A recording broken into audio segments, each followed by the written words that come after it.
ನವದುರ್ಗೆಯರು ಬ್ರಹ್ಮಚಾರಿಣಿ ದಧಾನಾಕರ ಪದ್ಮಾಭ್ಯಾಂ ಅಕ್ಷಮಾಲಾ ಕಮಂಡಲು ದೇವಿ ಪ್ರಸೀದತು ಮಯಿ ಬ್ರಹ್ಮಚಾರಿಣ್ಯ ನಮ.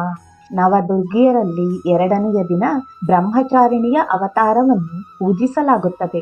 ಬ್ರಹ್ಮ ಎಂದರೆ ಇಲ್ಲಿ ತಪಸ್ಸು ಎಂಬ ಅರ್ಥ ಬರುತ್ತದೆ. ಬ್ರಹ್ಮಚಾರಿಣಿ ಎಂದರೆ ತಪಸ್ಸಿನ ಚಾರಿಣಿ, ಅಂದರೆ ತಪಸ್ಸನ್ನು ಆಚರಿಸುವವಳು ಎಂಬ ಅರ್ಥವಾಗಿದೆ. ವೇದ ಸತ್ವಂ ತಪೋ ಬ್ರಹ್ಮ, ವೇದ ಮತ್ತು ತಪಸ್ಸು ಬ್ರಹ್ಮ ಎಂಬ ಶಬ್ದದ ಅರ್ಥವಾಗಿದೆ. ಬ್ರಹ್ಮಚಾರಿಣಿ ದೇವಿಯ ಸ್ವರೂಪವು ಸಂಪೂರ್ಣವಾದ ದಿವ್ಯ ಜ್ಯೋತಿಯ ಪ್ರಭೆಯಿಂದ ಆವೃತವಾಗಿದೆ.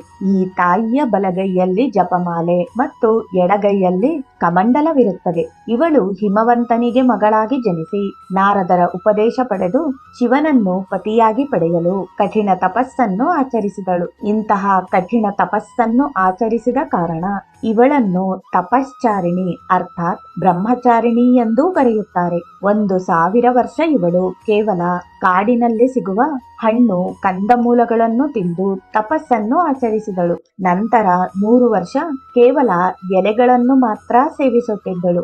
ಈ ಕಠಿಣ ತಪಸ್ಸಿನ ಬಳಿಕ 3,000 ವರ್ಷಗಳು ಕೇವಲ ನೆಲದ ಮೇಲೆ ಉದುರಿದ ಬಿಲ್ವ ಪತ್ರೆಗಳನ್ನು ತಿಂದು ಹಗಲು ರಾತ್ರಿ ಎನ್ನದೆ ಶಿವನ ಆರಾಧನೆ ಮಾಡಿದಳು. ಸ್ವಲ್ಪ ಸಮಯದ ನಂತರ ಒಣಗಿದ ಬಿಲ್ವ ಪತ್ರೆಗಳನ್ನು ತಿನ್ನುವುದನ್ನು ಬಿಟ್ಟು ಅನೇಕ 1000 ವರ್ಷಗಳವರೆಗೆ ಅವಳು ಆಹಾರ ನೀರನ್ನು ತೆಗೆದುಕೊಳ್ಳದೆ ತಪಸ್ಸನ್ನು ಆಚರಿಸುತ್ತಿದ್ದಳು.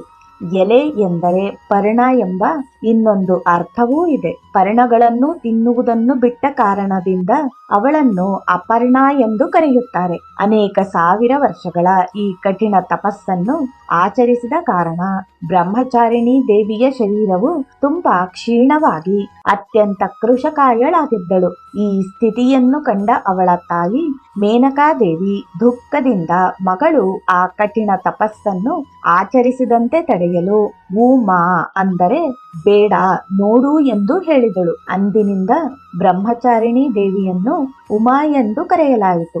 ಈ ತಪಸ್ಸಿನಿಂದ 3 ಲೋಕಗಳಲ್ಲಿನ ಎಲ್ಲ ದೇವತೆಗಳು, ಋಷಿಗಳು, ಸಿದ್ಧರು, ಮುನಿಗಳು ಬ್ರಹ್ಮಚಾರಿಣಿ ದೇವಿಯ ಈ ತಪಸ್ಸನ್ನು ಹಾಡಿ ಹೊಗಳತೊಡಗಿದರು. ಪಿತಾಮಹ ಬ್ರಹ್ಮನು, ಹೇ ದೇವಿ, ಇಲ್ಲಿಯವರೆಗೆ ಯಾರೂ ಇಂತಹ ಕಠಿಣ ತಪಸ್ಸನ್ನು ಮಾಡಿರಲಿಲ್ಲ. ನಿನ್ನ ಮನಸ್ಸಿನಲ್ಲಿರುವ ಎಲ್ಲ ಆಸೆಗಳೂ ಈಡೇರುತ್ತವೆ. ನಿನ್ನ ಮನಸ್ಸಿನಲ್ಲಿರುವ ಎಲ್ಲ ಆಸೆಗಳೂ ಈಡೇರುತ್ತವೆ. ಚಂದ್ರಮೌಳಿಯು ನಿನಗೆ ಪತಿಯಾಗುವನು. ನೀನು ತಪಸ್ಸನ್ನು ಆಚರಿಸುವುದನ್ನು ನಿಲ್ಲಿಸಿ ನಿನ್ನ ಮನೆಗೆ ಹೋಗು. ನಿನ್ನ ತಂದೆ ನಿನ್ನನ್ನು ಕರೆಯಲು ಬರುತ್ತಾರೆ ಎಂದು ಹೇಳಿದರು. ಜಗನ್ಮಾತೆ ದುರ್ಗಿಯ ಈ ಎರಡನೆಯ ಅವತಾರವು ಭಕ್ತರಿಗೆ ಹಾಗೂ ಸಿದ್ಧರಿಗೆ ಹೇರಳವಾದ ಫಲವನ್ನು ನೀಡುತ್ತದೆ. ಈ ದೇವಿಯ ಉಪಾಸನೆಯಿಂದ ಮನುಷ್ಯರಲ್ಲಿ ತಪಸ್ಸು, ತ್ಯಾಗ, ವೈರಾಗ್ಯ, ಸದಾಚಾರ, ಸಂಯಮ ಇವುಗಳ ಅಭಿವೃದ್ಧಿಯಾಗುತ್ತದೆ. ಜೀವನದಲ್ಲಿನ ಕಠಿಣ ಹೋರಾಟದಲ್ಲಿಯೂ ಭಕ್ತನ ಮನಸ್ಸು ಕರ್ತವ್ಯದ ಹಾದಿಯಲ್ಲಿರುತ್ತದೆ. ಬ್ರಹ್ಮಚಾರಿಣಿ ದೇವಿಯ ಕೃಪೆಯಿಂದ ಭಕ್ತನಿಗೆ ಎಲ್ಲಾ ಕಡೆ ಸಿದ್ಧಿ ಮತ್ತು ವಿಜಯದ ಪ್ರಾಪ್ತಿಯಾಗುತ್ತದೆ. ನವರಾತ್ರಿ ಪೂಜೆಯ 2ನೆಯ ದಿನ ಇವಳ ಉಪಾಸನೆ ಮಾಡುತ್ತಾರೆ. ಇಲ್ಲಿ ಸಾಧಕನ ಮನಸ್ಸು ಸ್ವಾಧಿಷ್ಠಾನ ಚಕ್ರದಲ್ಲಿ ನೆಲೆಗೊಳ್ಳುತ್ತದೆ.